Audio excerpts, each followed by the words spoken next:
Okay, in today's video, we're going to talk about Amazon.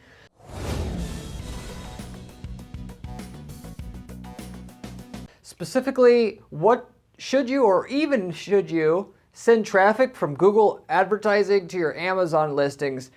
I'm going to cover basically all the main scenarios where you would actually do that, whether you're, basically mostly on Amazon now and don't want to set up multiple places to do business, whether or not you think you can, generally just push more sales at your Amazon, whether you're trying to get more SEO traffic from Amazon by sending Google traffic there, whether or not you've heard of this new Amazon Attribution program where they actually charge you less money per sale in terms of a commission, i.e. Amazon charges you less money per conversion by sending out site traffic and have stumbled upon the video this way. Whether or not you have good reviews on Amazon and you want to send traffic there because of that, and you want to find out the best way to do it, which I also cover in this video, and and a few other different things regarding that. I'm going to explain whether you want to send them to a page before we send them to Amazon, whether you want to send them directly to Amazon. I'm going to explain in both of those different scenarios how you track your results, which is an important component if you're going to do this at all. What are the pros and cons of actually using Amazon versus sending your traffic to your own website, why you would want to do that, and all the various combinations thereof, pros and cons, whether you want to do it or not, how you actually make the most money, and perhaps how you basically simplify your business sending your traffic to Amazon if you're thinking more along those lines, so that you are able to maximize your sales, but also at the same time able to simplify your business by letting Amazon, keep all the sales in there, and then doing all your fulfillment through Amazon, through FBA, and that kind of thing. So anyway, I will cover whether or not you want to use Amazon, and if so, how you go, what your options are, so that you could walk away from this video knowing in your situation about what you want to do with, integrating Google and Amazon to some degree or at all. So the first thing is, again, there's a big term that just came out, brand new program that I also just learned about, Amazon Attribution. So it was before that you couldn't necessarily track very well anyway.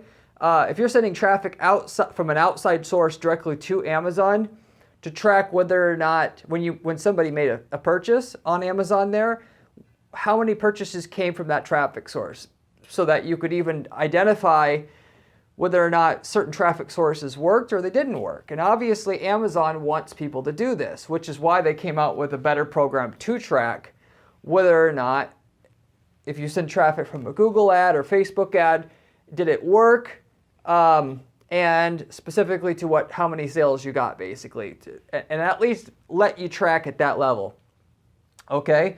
But one of the other things that they did also is they're trying to basically, this isn't published, but my opinion is they're trying to make a move on different competitors of theirs, to where they want to send outside traffic to Amazon, and they know Amazon people don't want to do that because now they have to pay Amazon's fee, upwards of 15%, right? Plus you have the advertising cost, and it doesn't really pan out. So that's the main thing holding people back of anything, because they like the fact that on the fulfillment side, Amazon makes it simple. So instead of 15%, they're charging you now 5%, sending people, as long as you use this Amazon Attribution program and you generate your links through that specific program, by sending an outside source of traffic there. So they're only charging you 5% commission, which they should, by the way, anyway. If you're actually doing everything to get the customer, and then you're just sitting there to complete the order, finish checking out, it should only be 5%. They should have had this a long time ago.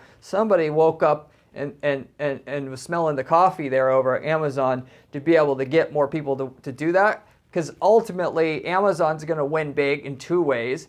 One of which, they're going to gain a lot more data about what customers want what, which makes the rest of their platform work much, much better, because it's all data driven, being able to recommend one product to the people once they bought, and so that they created an account, and then therefore they'll buy again and again.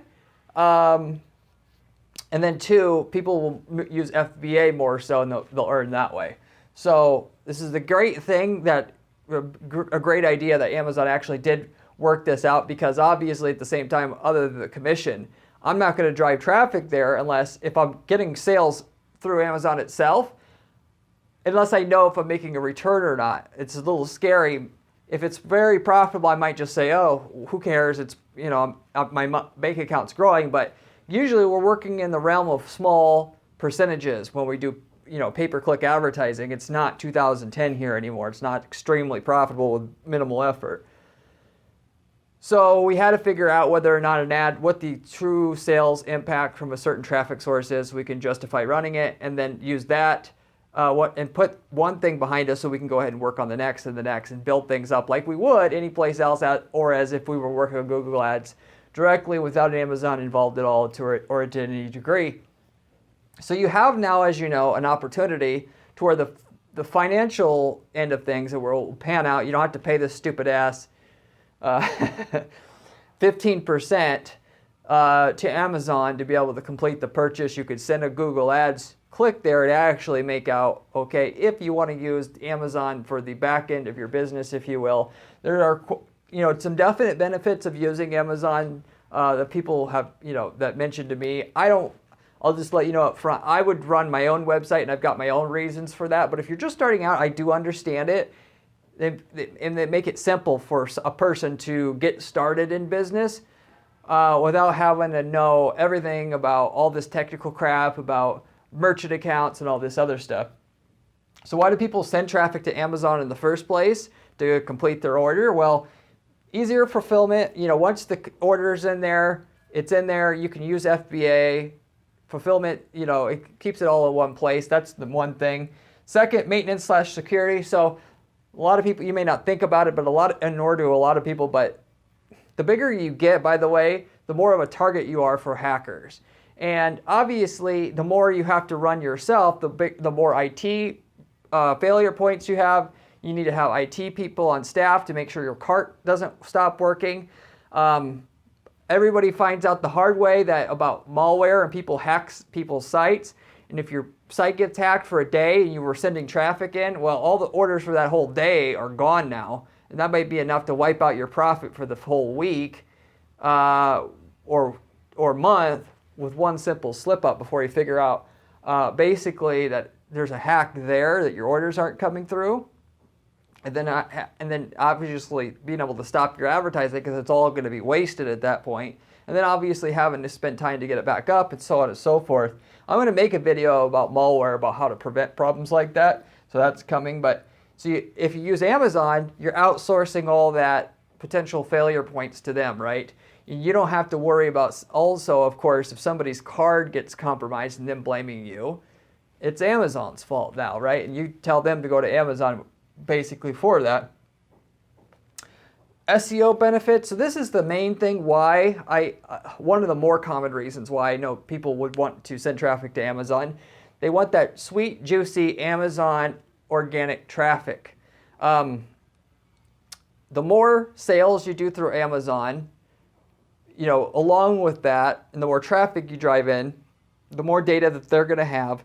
Not that it'll guarantee you get more organic traffic through Amazon, but I will tell you that the more sales you get there and the more traffic you're sending at your product, it does directly correlate with how much organic traffic you're actually going to get. Like Google, they give the traffic to somebody who doesn't need it more than anything. And so you usually have to kickstart what you have to grow a business any degree size, or you know, to get anywhere to any significant size, you also have to do Amazon paid to make the organic work better. Well, this also works the same way with driving outside traffic into your product. I've seen this specifically where not just with the Amazon PPC, but sending outside traffic to your listing, how that directly affects how much organic traffic you're going to and organic sales are going to get. In case you were wondering, it does have a sizable impact. Percentage-wise, it's going to be similar to how the impact of Amazon PPC has on your organic. It's not so much about you're willing to spend money on Amazon as is. They just they're going to take you more seriously. You're going to be less of a issue. You gain credibility and trust. They want to send traffic to you, and also through the machine learning algorithm, they understand more who to sell to. Of course, people can buy again. There's some other reasons for that. In case you were wondering how big of an opportunity that is, that it's similar to the paid traffic on Amazon, what that can do to your organic. And if you didn't know paid traffic on Amazon gets you more organic, you should. And you should think of what you're paying to get organic traffic to your listing and buy as half of what you're going to gain out of that is going to come from the organic boost that you do get, by the way. That's actually very, very similar to Google. A lot of people don't recognize, they say, I need an 8-to-1 return on Google ads. Well, okay, it's 4-to-1, but I could tell you for a fact, a good between 20 and 40% of your sales bump that you should get will come from the organic once you've had it going for a while, whatever degree that you have. So your 4-to-1 has really got you to 6 or 7-to-1 right off the bat once you factor in the free traffic. And then you factor in a little bit of word of mouth and so on and so forth. Now you have your 8-to-1. So you have to think about this stuff big picture. Why? Because your competitors are doing it. And so if you want to be a blockhead and say it has to make money instantly right away, or I don't want to do it, your competitor will say, okay, fantastic. I'm glad he isn't going to compete with me now. So anyway, back on track here. The fourth reason people use Amazon to finish their orders, if they're going to spend on Google Ads and want to finish the checkout process with that customer or order taking with that customer, it's to get more reviews on their Amazon listing itself. And of course, the more reviews that you have, the higher your organic rankings are going to get as well. So for the reasons I said before about trust and authority and learning about how to place your products organically on Amazon in terms of traffic you drive in that will buy there, that will affect your organic rankings. Because as you know already, the more sales you make and the more reviews you get, the higher your rankings going to go up as well, specifically from people who do leave a review. So you'll get more reviews. That'll boost you up higher in the rankings. It'll also increase your conversion rate because now you have more positive reviews, assuming you get positive reviews coming in, of course, which will also affect more people on Amazon, whether they buy, which then goes in to get you more traffic. So you could see how you have a self-perpetuating mechanism here that once you get going through maybe perhaps sending outside traffic in, and eventually the organic can really take off for you and push a lot more of your sales. 5, leveraging the reviews that you have. So what I mean by this is a lot of times I've seen people, they will use, because for most products, the number one place people look for a review is on Amazon because they have the most reviews on most products. And so you send all that traffic there and people trust Amazon reviews. They don't trust as much reviews on your own site, of course, or like even on Trustpilot. You can ask people and they'll tell you the same thing basically because they think Amazon has you have a good vetting program, if you will. So you send more traffic there, you get more reviews. At a certain point, the more reviews won't help you as much as it did in the beginning. But if you go there and you get more reviews, use that Amazon review you got on your landing pages for other traffic sources that you have, for whatever. For instance, if you have an intermediary page that you're sending traffic to, which you have a Google ad and then an intermediary page, and then when they check out, they go to Amazon. A lot of times in that situation, we'll take the reviews that we got from Amazon, mention it with the great reviews on that intermediary page. That, because it's there, greatly increases the number of people that will buy now because they trust the Amazon reviews, if you get my point. So in the situation where we do have an intermediary page, every time I'm going to use the Amazon reviews on that page, A, because again, that's what they trust more than anything, but B, it sets up to finish the sale at the highest rate possible, because if they believe the Amazon reviews, of course they're going to be fine with checking out on Amazon. And respectively, it depends on the product whether or not more people are going to be able to check out, whether you have your checkout on your site versus Amazon. If it's like a small purchase, you'll actually get more people to check out on Amazon, I've found, more often than not. But if you have a bigger purchase, then having your own checkout process generally works a little bit better than sending them to Amazon. But there's not enough consistency to where I can tell you one way or another you're going to make out better in terms of the cart, like reducing your cart abandonment rate, sending people to Amazon versus your own site.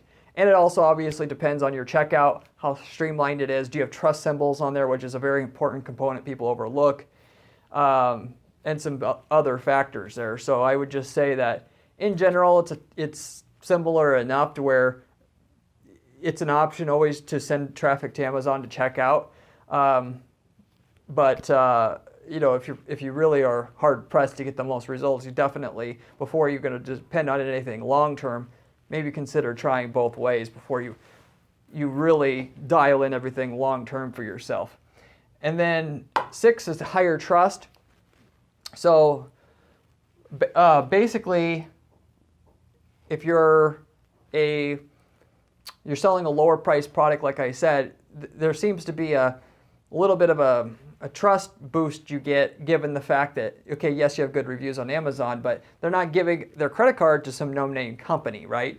And so if it's a bigger purchase, you could call, you can get more confidence. But on a smaller purchase, you're not really talking to anybody. So what do you have to go on? That brand's reviews. And there may not be a lot of reviews, out there about your company, minimal information. And the fact that you're going to take the order on Amazon can boost their confidence up enough to get you over that edge to where they will make the purchase with you.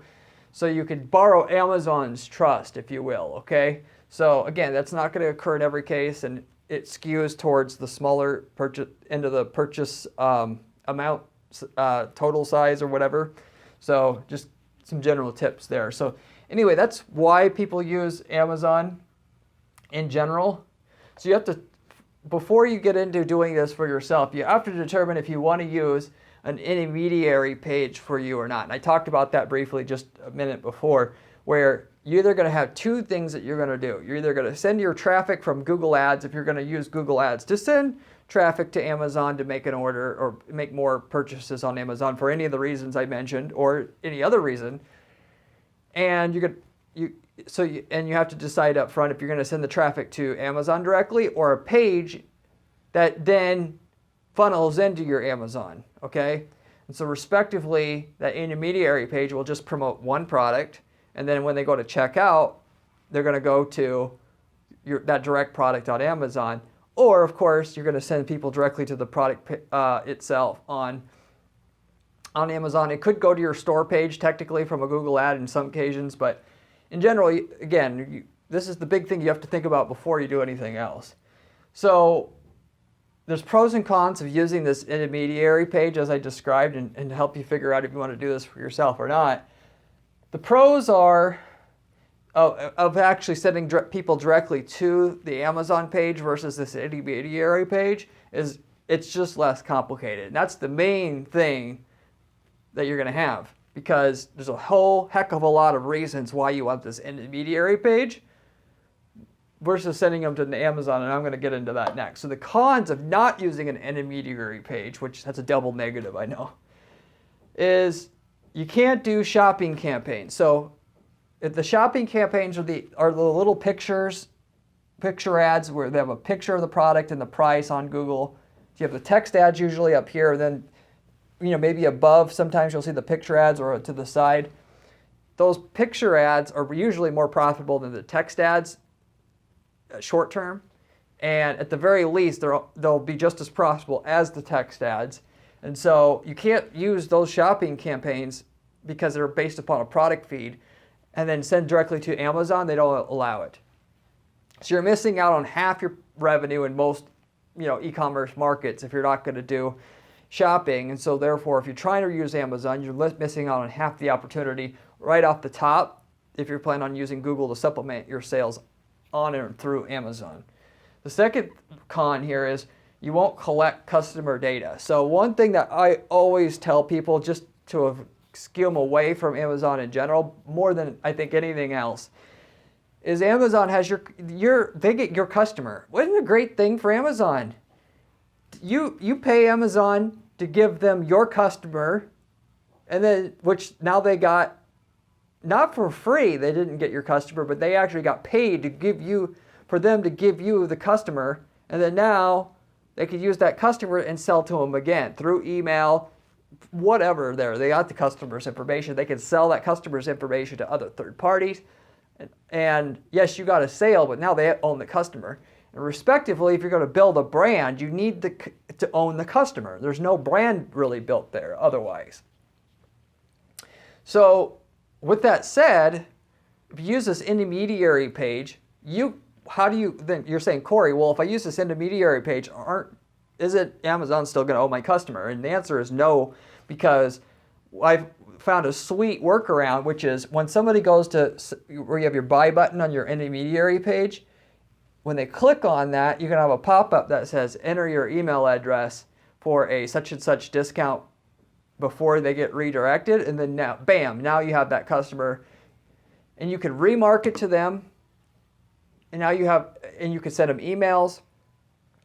Those are the two main things, but now you have that customer's information. You can go one step further and, of course, ask for their first and last name, their phone number, so you can call them and all that jazz, which is what I would always recommend, and what I would always recommend having this intermediary page, okay?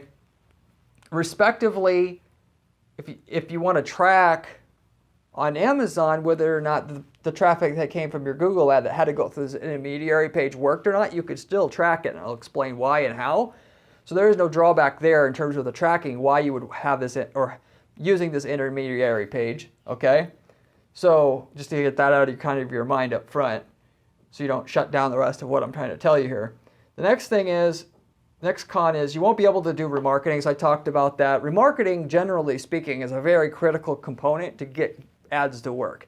If I'm going head-to-head with you, you don't use any remarketing and I do, and I can have a series of 5 different ads that have one day somebody sees a testimonial showing my product superior, and the next day that shows the Amazon reviews I have, which shows it's superior, and then the next day they see an ad that says why this product gets 20% more power or results than your product, and they keep seeing these over time while they're kind of thinking it over, kind of brainwashing them in the process. I'm going to win every time, because when the people that do delay their purchases, I've basically stood out in their minds so that when they do buy, I'm the first one they think of, therefore I get the purchase. And the higher the purchase price there is, the more the remarketing is going to have an effect on their impact, and the more, because the longer they generally overall wait to buy, they wait to buy to get to pay, wait to get paid to buy, they wait to talk to their spouse to buy, so on and so forth. And during that incubation period or time or sales cycle window we call in the industry, you're going to be able to stay in touch with them through the remarketing ads, and it's just going to, in a lot of situations, I'm able to double the amount of sales the company makes having these remarketing ads set up, of course, if they're relevant for every product, to explain the key 3 or 5 things they need to have in mind to buy from us going at all times, versus only paying to get the person to our site. If they don't buy right away, screw them, and not doing anything, okay? Just to keep in mind as a side. Another con is you can still get Google organic benefits. So, of course, you send a person to Amazon, that'll help your Amazon organic, but you'll also be able to help your Google organic, search organic benefits on Google itself. Why? Because this intermediary page can rank well now. And of course, you own this page. So basically, you have a product page, then that can show up on Google, and you don't have to just rely on the Google ads. You have Google ads plus organic that you'll be able to get, because Google ain't going to rank your product page on Amazon very well, because they're competitors, right? Not to say never, but they're more likely to rank your intermediary page than your Amazon listing, okay? And especially since you're sending Google ads traffic to this intermediary page, just like with Amazon PPC, that'll generally raise how much organic traffic you're getting on Amazon. Like I said before, the more Google ads traffic you pay for, the more Google organic traffic you're going to get. So you're going to get the full benefit of the side traffic you're going to get from Google organic, because you're willing and able to pay for the Google ads, and it's profitable on Google ads. And you're going to make a little bit more, subsidize a little bit more of your Google ads by the organic ranking. So you get that as well using this intermediary page. Another con, not open to Amazon shutting down your listing and or outright copying you. So don't put your eggs in one basket, in other words. If you send all your traffic to Amazon and do all your business on Amazon, you slip up and screw up and do something. There's all kinds of horror stories. You don't have to believe me. Just type in, I got banned on Amazon. You'll see hundreds of different stories. Some of the people deserve it, surely. But there's a bunch of people that, that, it's like the ignorance of the law is no excuse. What if you accidentally break Amazon's rules and you're dealing with a huge company that don't give a crap whether they have you or not? There's somebody else to take your spot. And so, do you want your whole business to shut down? Just with whatever Amazon decides whether or not you get to be in business or not? You do not want to rely your entire business on Amazon. It's too flaky. And you'll see if you do some research on it, if you haven't done it already. But the bigger thing here is, well, or should I say another thing, not bigger maybe, you're outright going to potentially having the risk of being copied. This isn't just me saying it. You can also verify this yourself. There's all kinds of people who are selling a profitable product on Amazon.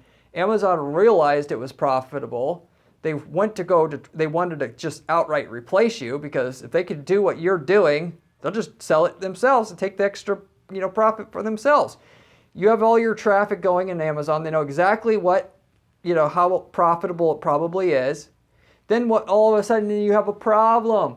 Oh, we need to make sure it's not counterfeit. Please send all your purchase receipts from who you're getting it from before we list you. And so they shut you down in the meantime. So you're scrambling to get them all the information they ask for. They say, oh, thank you very much.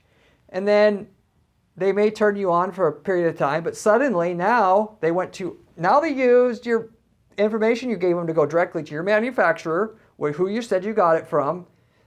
They got a branded product with their logo on it now. Now it's an Amazon house brand. They're selling it at a cheaper price than you're selling it at. You can't make money for what you have anymore. Suddenly you're gone, which is the Walmart strategy, right? Undercut, bankrupt, and then raise your prices. And then it's all, yeah, Amazon does this all the time. You got to realize this.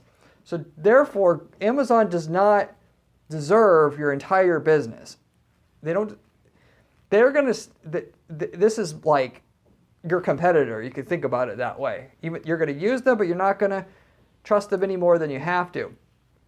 So going back to full circle what I said before, you can start out and keep things simple, running things on Amazon, but as soon as possible, you want to have something outside of Amazon. You could start with this intermediary page like I talked about using, so that at least if Amazon shuts you down, you can immediately redirect instead of to Amazon when they check out to a cart that you have, and you're not going to lose your whole business. You're not going to go underwater. You can recover from that pretty fast, okay?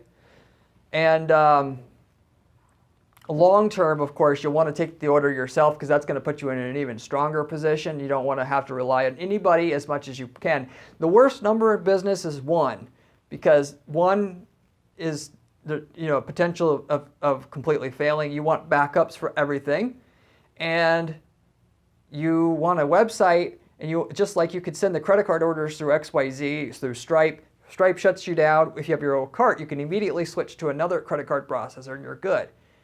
You don't want to and you got to have backup plans that are easy to switch in a moment's notice. So you're sending all the traffic to Amazon, that's pretty hard to immediately react to, and probably bad enough to where with all your overhead, you got these employees now, all your revenue is gone, it probably will just bankrupt you in reality. So anyway, those are the cons of not using this intermediary page I talked about. So in general though, how do you, and to sum everything up, how do you track though? So the key to making the Google Ads traffic work for you, you could send traffic to the intermediary page. What I'm going to recommend you do is you're going to track whether or not somebody goes to Amazon by somebody who clicks on the buy button. So their Google Ads, I'm going to set up a goal. Did they go to Amazon to check out? Now we don't know if they checked out on Amazon from that, but at least we're going to set that up so that pipes into Google Ads, and that also pipes into Google Analytics. So we have data in both of those places. So we also could keep Amazon honest. We have a secondary point of reference, but through this Amazon Attribution program that I talked about before, they have a way that you have your product link, and then through that Amazon Attribution program, you can say that this traffic that I'm going to have pointing to this product is going to come from Google Ads. So generate me a new link so that when somebody comes from this particular link, it'll show up in my reporting as come from Google Ads, okay? And you actually can do this to the point where it'll actually say the campaign name, the ad group name, the keyword, all of that inside inside Amazon reporting, specifically in the Amazon attribution menu there, once it's all done and you're starting to drive traffic in, okay? So when somebody buys, you can see exactly what keyword they typed in, or what keyword that, basically they came through, not typed in per se, and campaign, and I believe they actually have a search term, but I may be mistaken in that. I apologize if I need to be updated on that. I think they still do, but I'm not 100%. Anyway, so you get the idea of how this works now in order to be able to see if a traffic stream works in general, and over time, because you have the data about campaigns and keywords, you could eventually, after you spent 10 grand on Google Ads over time, you can go in, see the 20% that was profitable through looking through your Amazon reporting, weed out the 80% in your Google Ads account, and now what you're driving in actually is profitable. So like anything else with PPC, through a process of elimination, you find out what's profitable, what's going to get you the ROI that you need, what's not, or you're going to be able to see what you need to downgrade the bidding by what amount, so the traffic you are buying is actually going to drive the ROI that you need. And going further back, you actually need to know what your ROI target is before you start, so that when you get into it, if you don't have the results you want yet, you know what you need to scale back on specifically so that it will be profitable, so that it's not a matter of if it will work, but when and how far you're going to have to scale back, but it will to some degree, and you're just going to be able to see. You're going to use the traffic source. You're going to scale it back by some degree, which you need to scale it back by to make it profitable, and then you've got a profitable stream of traffic. Then you move on to the next one. You get your data.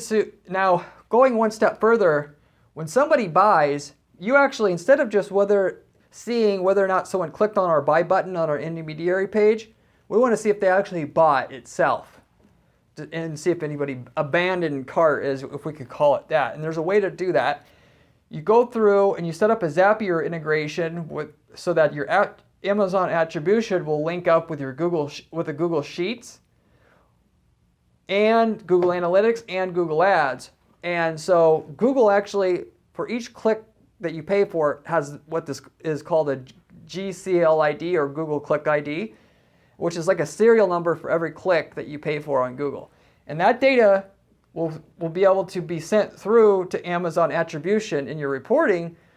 So when someone buys, you can take that same Google Click ID, import it back to Google Ads, and then inside your Google Ads account, you can see down to the keyword level, the campaign level, the search term level, the time of the day level, the state level, on and on and on, device level, where the purchase came from. So when you go into, like I said before, identify what you need to shut off, or more specifically, you need to dial back in terms of what you're willing to pay for a click in these places, that you've got everything, you got the actual capability to set it up to drive the ROI, the level of ROI that you need to be profitable at a certain period of time once you've run the ads for a while.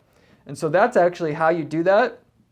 Now, it's more than what I can get into on this video, but there's a really good article that sums this up that I found, that if you want to actually go the rest of the way, which I highly, highly recommend, and get this same data to show up that whether or not your Google Ads have converted or not into Google Analytics, which is be the one place to send it. I would also send it, but also in Google Ads, so that Google Analytics gets it, so I can compare that traffic stream versus other traffic streams side by side. But then in Google Ads, of course, you can use that to refine your ads. If you go to karoo.com/blog/amazon-attribution-data-google-ads-conversions, or just Google that, or roughly thereof, you'll find the article, tells you exactly how to actually get the data from the Amazon attribution menu there inside your Amazon account when you've set this up, and get it through the AP. It's done through Zapier and the Amazon API to get the data, and Google Ads and Google Analytics API to get it back into your Google system there. Okay, so respectively, you're generating a custom link through Amazon, through this Amazon attribution. That gets you your Google data into Amazon, and then you're going to get your Amazon data that you have that came from Google back into your Google accounts through your Zapier integration. Okay, in general, that's how it works. And that'll be able to put you in position, like I said, the holy grail is, and the whole point of what you're doing, as I've said dozens of times on my videos here, it's not a matter of if it will work, but when, finding out what numbers you need, your cost per sale or ROI or cost per lead, whatever you're doing, as I mentioned on these videos, or cost per lead, not so much on this video here, and have the capability so that when you've spent $1,000, you can see if you made 2 sales where they came from. So you can shut down or downgrade the whole part of the account that didn't get you the 2 sales, and now you've got something that will work to generate profitable sales from then on for the years and years to come. You use the money from that to try a new traffic stream out and do the same thing there. Hope you enjoyed the video. I have a lot of other videos on this channel, just like this one, about other PPC money-making strategies. If you haven't seen any of them, you should definitely check them out. I have a blog at guaranteeppc.com/blog with step-by-step instructions on how to build campaigns that are guaranteed to work. What I use for our clients here, if you like to see information along those lines or need a little bit further out, I recommend you go there. If you have any questions or concerns, anything you think I should have covered and didn't, leave me a comment down below. I get back to every single person who leaves me a comment on this channel within a day or 2. I hope you enjoyed the video. I hope this really put things into perspective for you, whether or not you want to go ahead and finish sending traffic to Amazon. You want to use Amazon in general for any Google ads, monetizing Google ad traffic for your brand.